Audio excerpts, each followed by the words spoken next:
এই গরমে তরমুজ না খাইলে হবে বলেন? তরমুজেরও সিজন শেষ, তাই বেশি বেশি করে তরমুজ খান। আর এদিকে আমার হলুদের পটটা আমি ঠিকভাবে খাপা লাগাই নিলাম। আজকের জন্য মুরগিটা হাতে মেখে রান্না করে নিব। আসসালামু আলাইকুম, কেমন আছেন সবাই? আশা করছি যে যেখানে আছেন সবাই অনেক ভালো আছেন। এই গরমে আসলে আমাদের অবস্থা অনেক খারাপ। যতটা পারি আমরা তরল জাতীয় খাবার খাই, বেশি মশলা জাতীয় খাবার না খাওয়াই উচিত এই গরমে। আর শসা, লেবু এই টাইপের, যেমন হচ্ছে তরমুজ, পানি জাতীয় ফলগুলান যেগুলো বেশি, এগুলো একটু বেশি বেশি করে খাই আমরা। তাহলে শরীরের ডিহাইড্রেটটা বেশি একটা হবে না।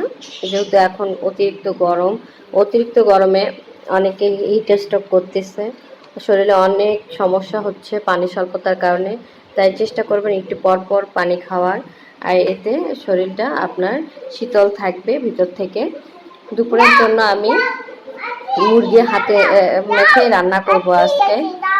আর আমার মেয়ে যেখানে অনেক বক বক করতেছে, সে অনেক বক বক করে এখন। তো যাই হোক, এইখানে আমি সব ধরনের মশলা, মানে মুরগির মাংসের মশলা যা যা লাগে সব দিছি, দিয়ে হাতে খুব ভালো করে মেখে নিলাম। এটা আমার ছিল পাকিস্তানি মুরগি, দেশি মুরগি না, পাকিস্তানি ছোট মুরগিগুলা। তো এইভাবে হাতে মেখে খুব ভালো করে কষাই নিব। কষাই নিয়ে আমি পরিমাণ মতো ঝোল দিয়ে দিব। এভাবে রান্না করে দেখতে পারেন, খুবই টেস্ট লাগে। আমরা তো সবসময় একভাবে খেয়ে থাকি, একটু ভিন্নভাবে ভাবলাম আজকে একটু।